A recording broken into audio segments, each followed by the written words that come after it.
Tolkien's literary genius is unmatched. The Hobbit and Lord of the Rings are masterpieces that synthesizes Catholicism with mythology, language, poetry, and literary archetypes of the hero's journey. In other words, Tolkien's fiction is far more than mere fantasy. His stories are filled with wisdom and inspiration that instill hope and joy and courage in a world that is otherwise fraught with darkness and despair. But what inspired Tolkien's genius? See, he had many well-documented influences. One can point to his love of myth, language, poetry, or even his Inklings literary group. Yet there was one subject that influenced him more than all of these combined. It was a muse that haunted him in childhood and followed him throughout his life. That muse was none other than death itself. Ironically, Tolkien became a gentle and joyous soul because death blighted his youth. So here then is how grief and loss inspired Tolkien's literary genius, and why it reveals that death, ironically, is vital for a meaningful life. See, Tolkien was born in 1892 in South Africa. Tragedy struck early, and Tolkien's father died when he was just 3 years old. His mother returned with Tolkien to England, where she planned to give her son an education.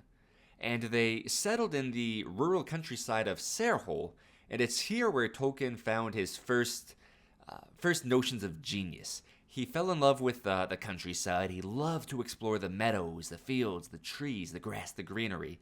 That enlivened his imagination and later would be his inspiration for the Shire. He also had a very rigorous education from his mother. In fact, he took a liking to his studies. He fell in love with Latin and languages as a whole. Unfortunately, tragedy continued to strike Tolkien throughout his childhood.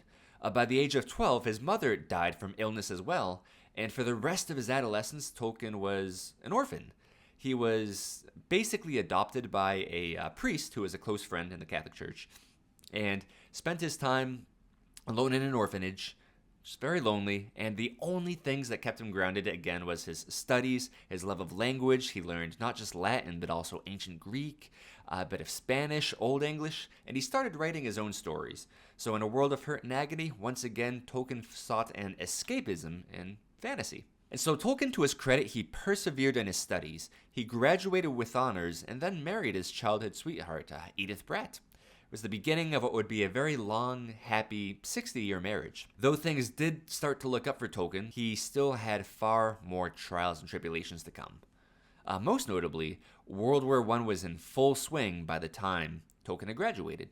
So Tolkien enlisted in the war as a lieutenant, and he fought in the Battle of Somme. And it's here that he was immersed in a world full of terrors. I mean, this is trench warfare. The pits are filled with mud and blood and despair.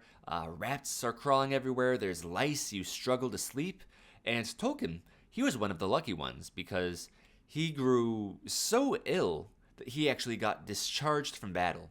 And he languished in a hospital for about 2 years. And meanwhile, while Tolkien's away effectively trying to get his health back, all of his friends, except for one, died in war in the Battle of Somme. And so we'll see here that though Tolkien won't talk about the war too much in his early life, one gets the idea and the impression that war and the scourge of death start to cast a long shadow over his life. So after Tolkien's discharge, he sought a career in education. He eventually perseveres in his studies and secures a professorship at Oxford. And it's here that he meets his good lifelong friend, C.S. Lewis.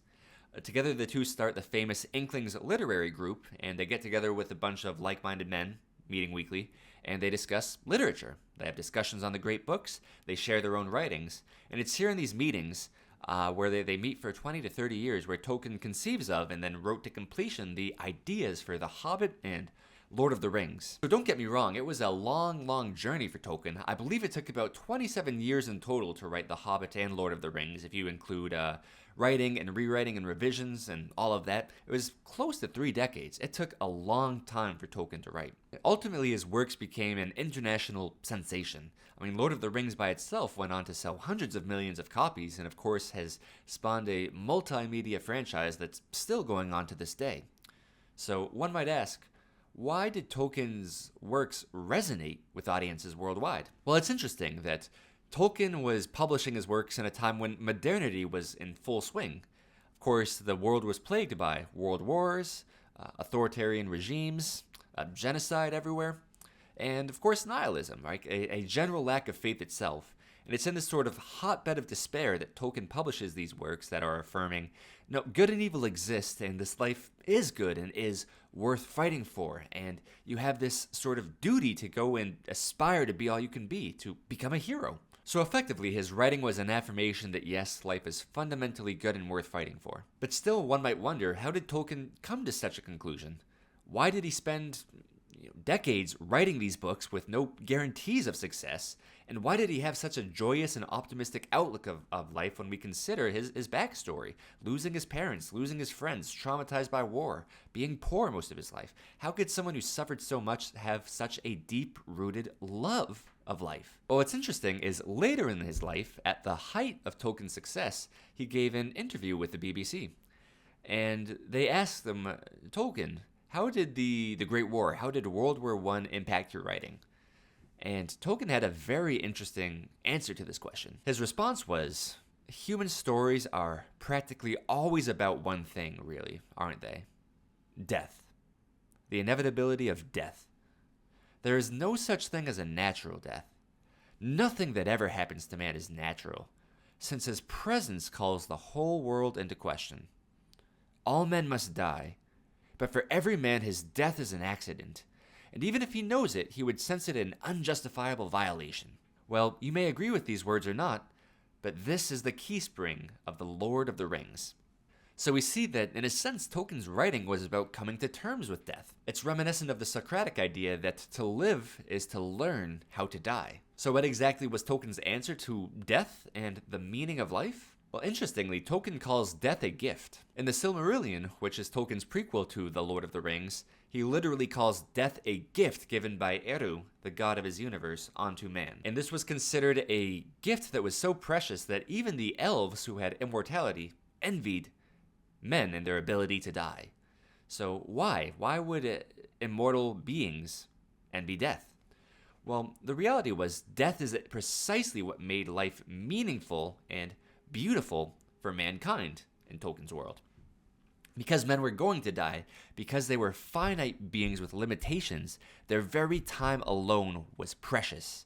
They learned to just value each and every day, not just in a cheap carpe diem sense, but quite literally, in a world that was filled with death and suffering, they strove to valor, to greatness, to honor, to love something beyond themselves, because clearly if they're going to die, then the meaning of their life must be beyond death. Something is greater than death. So in other words, death gave them the inevitability and the reality of death, gave them a North Star to help them understand not just the meaning of their life as individuals, but their relation to the outside world and to neighbor. And so, by realizing that all things come to an end, man learned how to live well and to love well. And this is what Tolkien called the keyspring to Lord of the Rings. In other words, to live well, Tolkien believed, was not to spend your whole life fleeing from death and pain and suffering, but rather spending your entire life chasing virtue, chasing goodness, chasing the true good and beautiful, and learning to love it. Because truly you find your life by losing your life out of a love for something true, good, and beautiful that is greater than yourself. And that was Tolkien's answer to the meaning of death, that it teaches you a true and proper love of life, of self, of God, and neighbor.